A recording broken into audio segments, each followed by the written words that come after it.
शिवाजी महाराज कुर्मी थे या यादव? ये सवाल तब उठना शुरू हो गया जब अखिलेश यादव ने इस पर एक बयान दिया। उनका अंगूठे से तिलक किसने करवाया था? उनका अंगूठे से तिलक किसने करवाया था? मैं आपसे कहता हूं, मेरे सवाल पूछिए अंगूठे का तिलक का, कि जब वो राजा बने, आप सवाल करिए मुझसे। सर किसने करवाया था? नहीं, आप मुझे सवाल कीजिए। छत्रपति शिवाजी महाराज जी का अंगूठे से तिलक हुआ तो हम बताते हैं। सर छत्रपति शिवाजी महाराज जी का जो अंगूठे से तिलक हुआ था वो किसने करवाया? ये भारतीय जनता पार्टी से चर्चा नहीं करना चाहती। दोस्तों, अखिलेश यादव ने पत्रकारों से पहले कहा कि आप पूछिए कि शिवाजी महाराज का राज्याभिषेक कैसे हुआ था। इसके बाद पत्रकारों ने जब ये सवाल पूछा तो अखिलेश यादव ने ये जवाब दिया। और यहाँ पर अखिलेश यादव जिस अंगूठे का जिक्र कर रहे हैं वो अंगूठा पैर का अंगूठा है। बिल्कुल ठीक सुना आपने। शिवाजी महाराज का जो राज्याभिषेक किया गया था वो पैर के अंगूठे से किया गया था। अब यहाँ पर सवाल उठना शुरू हुआ कि शिवाजी महाराज का राज्याभिषेक पैर के अंगूठे से क्यों किया गया? वो यादव थे या कुर्मी थे? को लेकर के जब हमने तमाम रिसर्च की और इस रिसर्च में कई ऐसे खुलासे हुए जो हैरान कर देंगे।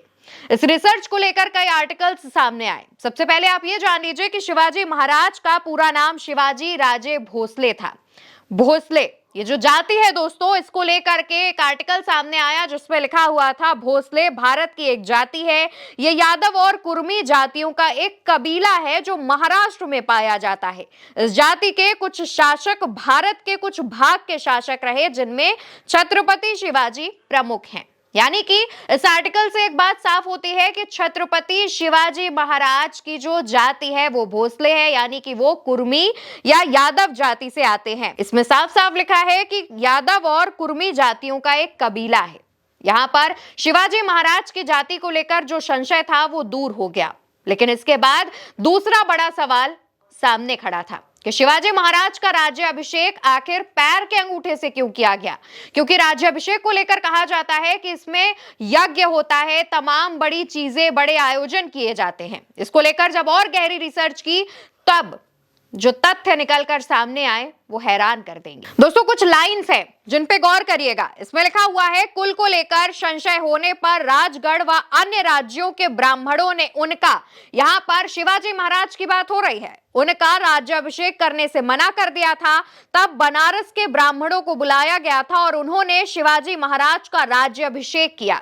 यानी कि महाराष्ट्र के अंदर जब शिवाजी महाराज के राज्याभिषेक की बातें हो रही थी और राज्याभिषेक का आयोजन करने की बात कही जा रही थी, तब महाराष्ट्र के ब्राह्मणों ने साफ ये बात मना कर दी थी।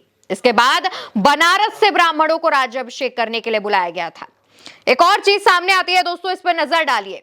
1674 में पश्चिम भारत में मराठा साम्राज्य की नींव रखने वाले छत्रपति शिवाजी महाराज जाति से कुर्मी थे।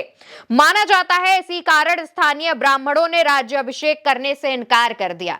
यानी कि जाति की वजह से राज्याभिषेक करने से इनकार कर दिया गया था छत्रपति शिवाजी महाराज का, जिसको लेकर के आज भाजपा लड़ती है। शिवाजी और औरंगजेब का जो विवाद है वो किसी से छुपा नहीं है। हालांकि दोस्तों, मुद्दे पर वापस आते हैं।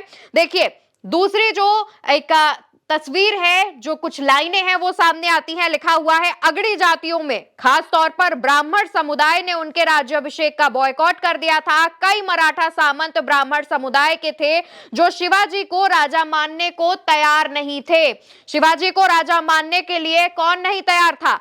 मराठा सामंत ब्राह्मण समुदाय। और इसीलिए ब्राह्मण समुदाय ने राज्याभिषेक का बॉयकॉट कर दिया था, शिवाजी महाराज के राज्याभिषेक का। इसके बाद एक और रिपोर्ट सामने आती है, एक और आर्टिकल सामने आता है। लिखा है, जाति के चलते ही महाराष्ट्र और दूसरे राज्यों के पंडितों ने छत्रपति शिवाजी का न केवल राज्याभिषेक करने से मना कर दिया बल्कि समारोह में जाने से भी इनकार कर दिया। जिसके बाद उन्होंने वाराणसी के पंडित गंग भट्ट की सहायता ली। गंग भट्ट की मदद से ही उन्हें काशी के पंडितों का सहयोग मिला, जिन्होंने उनका वैदिक रीति से राज्याभिषेक किया। साथ ही इस दिन उनके 8 मंत्रियों ने भी पद ग्रहण किया। हालांकि दोस्तों, कई आर्टिकल्स में कुर्मी और यादव के अलावा शिवाजी महाराज को शूद्र भी बताया गया है। इसके भी कई प्रमाण सामने आते हैं, लेकिन किसी ने भी इसकी पुष्टि नहीं की है। शिवाजी महाराज की जाति को लेकर कहा जाता है कि वो कुर्मी और यादव के कबीले से थे। अब इसको लेकर जब अखिलेश यादव ने भाजपा पर निशाना साधा, उसके बाद अखिलेश यादव का यह बयान वायरल हो गया। इन आर्टिकल्स से यह पता चलता है कि राज्याभिषेक को ब्राह्मणों ने बॉयकॉट किया था, जिसके बाद शिवाजी महाराज बनारस से ब्राह्मण को ढूंढ के लाए थे, उसके बाद उनका राज्याभिषेक हुआ था। फिलहाल अब इस खबर पर आपकी क्या राय है, उसका जवाब कमेंट बॉक्स में बताइएगा।